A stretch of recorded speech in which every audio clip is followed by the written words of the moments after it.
पर एग्जाम पर और मैं हूं विनय प्रियदर्शी और आज हम चर्चा करेंगे हिंदी भाषा के संक्षिप्त इतिहास पर। यानी हिंदी भाषा का विकास कैसे हुआ, यानी इससे पहले कोई भाषा बोली जाती थी कि नहीं बोली जाती थी और कैसे कैसे इस हिंदी भाषा का विकास हुआ, इन सारी चीज़ों की चर्चा हम इस वीडियो में करेंगे। पूरा एनालिसिस करेंगे जो परीक्षा की दृष्टि से बड़ा ही महत्वपूर्ण है। तो आप इस वीडियो को लास्ट तक देखिएगा। तो चलिए नजर डालते हैं हिंदी भाषा का इतिहास। तो जानते हैं कि भाषा क्या है। भाषा अभिव्यक्ति का वह माध्यम है, जरिया है जिसके द्वारा हम अपने विचारों का आदान प्रदान करते हैं। भाषा के द्वारा हम एक दूसरे से जुड़ते हैं और जानते हैं विभिन्न भाषाएं जब हो जाती हैं तो हमको थोड़ा समझने में बोलने में कठिनाई भी होती है।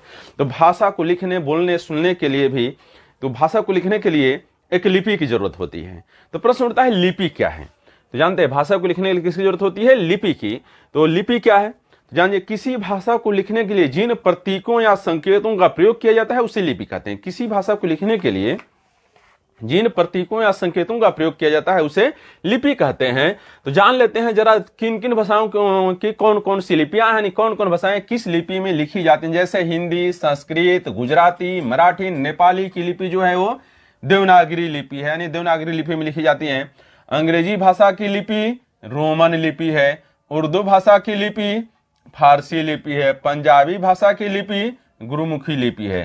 एक बड़ा इंपोर्टेंट क्वेश्चन है, न पढ़ी जा सकने वाली सबसे प्राचीनतम लिपि कौन सी है। तो जानते हैं हड़प्पा सभ्यता की लिपि, सिंधु सभ्यता की जो लिपि है उसे अभी तक नहीं पढ़ा जा सका है। यदि उसे पढ़ा जाता तो और भी हमारे इतिहास में परिवर्तन देखने को मिलता।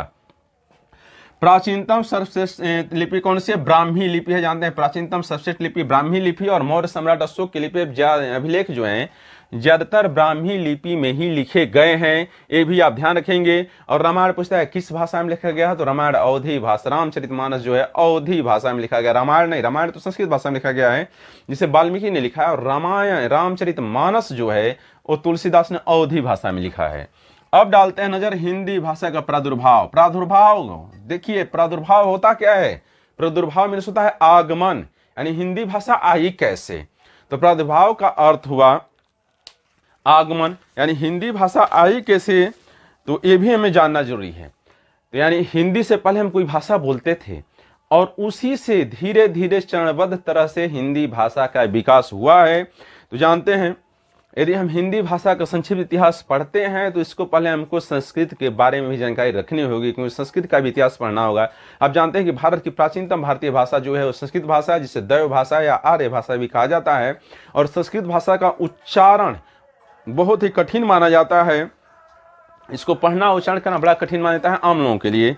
तो आज हम नजर डालेंगे कि जो आम लोगों की कठिन भाषा थी तो उन्होंने आसान भाषा सीखने के लिए प्रयास किया।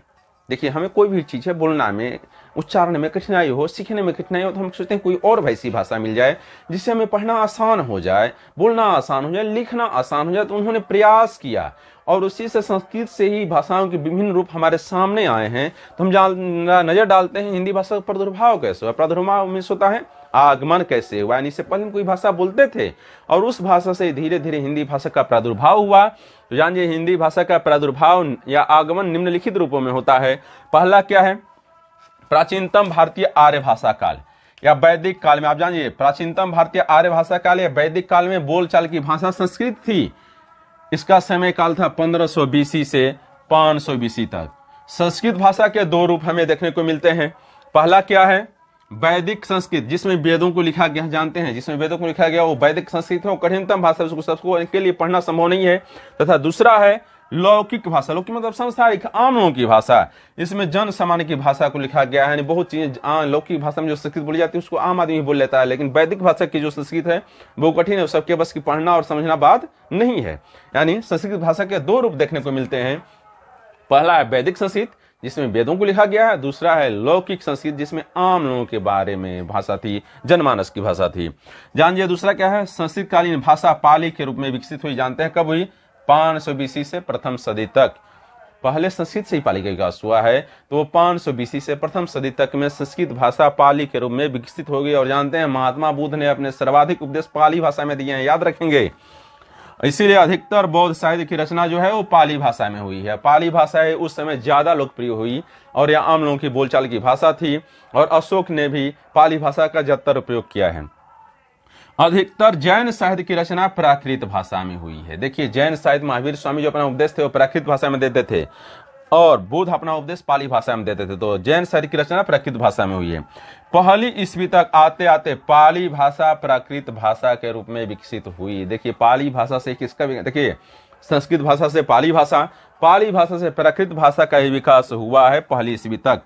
प्राकृत भाषा से अपभ्रंश भाषा का विकास कब हुआ?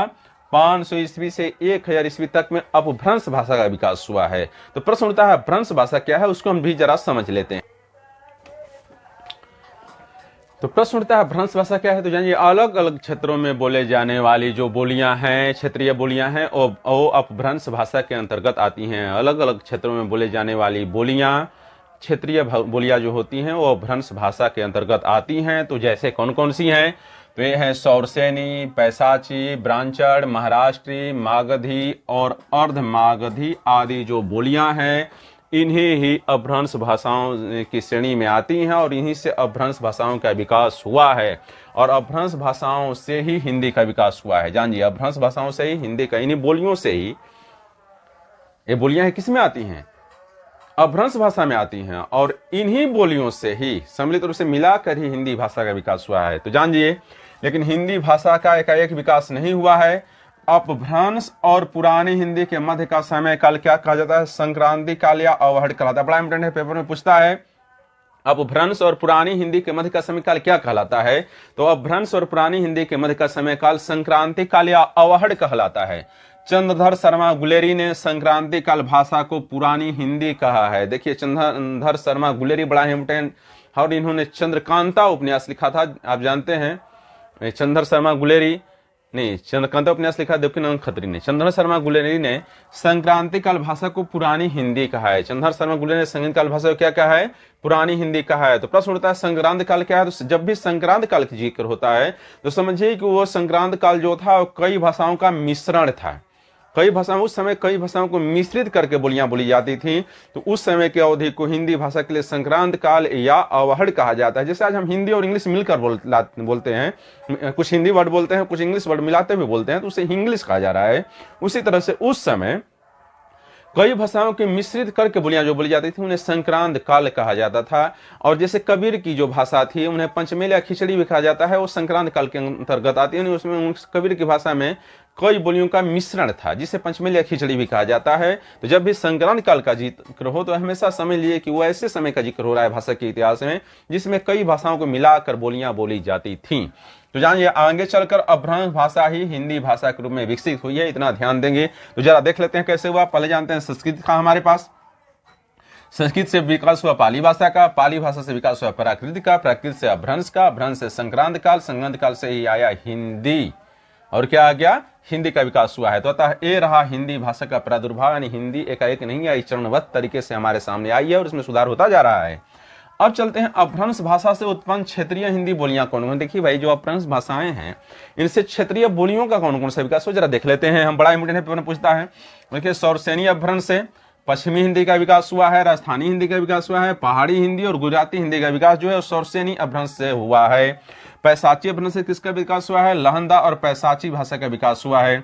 ब्रांचड़ अपभ्रंश से किसका विकास हुआ है? सिंधी भाषा का विकास हुआ है। महाराष्ट्रीय अपभ्रंश से मराठी भाषा का, मागधी अपभ्रंश से बिहारी, बांग्ला, उड़िया और असमिया भाषाओं का विकास हुआ है। अर्धमागधी अपभ्रंश से पूर्वी हिंदी का विकास हुआ है। इतना आप जान जाएंगे। तो इतना तो क्लियर हो रहा है कि अलग अलग क्षेत्रों में भी कई प्रकार की हिंदी बोली जाती है और हिंदी बोलियों का विकास हुआ है। इन बोलियों के बोलने का टोन भी अलग अलग होता है। देखिए जब भिन्न भिन्न भाषाओं से भिन्न भिन्न अपभ्रंश का विकास होता है तो जब विभिन्न क्षेत्रों में भिन्न भिन्न हिंदी की बोलियां बोली जाती हैं तो उनका टोन भी अलग अलग होता है और इनके बोलने का तरीका भी अलग अलग होता है और इस आधार पर ही इनका नामांकन किया गया है। तो जान लेते हैं कौन कौन सी बोलियां हैं हिंदी में भी और उनके बोलने का टोन क्या है, जरा उस पर भी एक नजर डाल लेते हैं। बड़ा इंपॉर्टेंट है, देखते नजर डाल लेते हैं। जानते हैं हमने बताया था भिन्न भिन्न क्षेत्रों में हिंदी की भिन्न भिन्न टोन वाली हिंदी बोलियों के विकास, उनका टोन भी अलग अलग है, बोलने का ढंग भी अलग अलग है, तो उनका नामकरण भी अलग अलग हुआ है। तो जरा देख लेते हैं हिंदी भाषा में कौन कौन सी बोलियां आती हैं।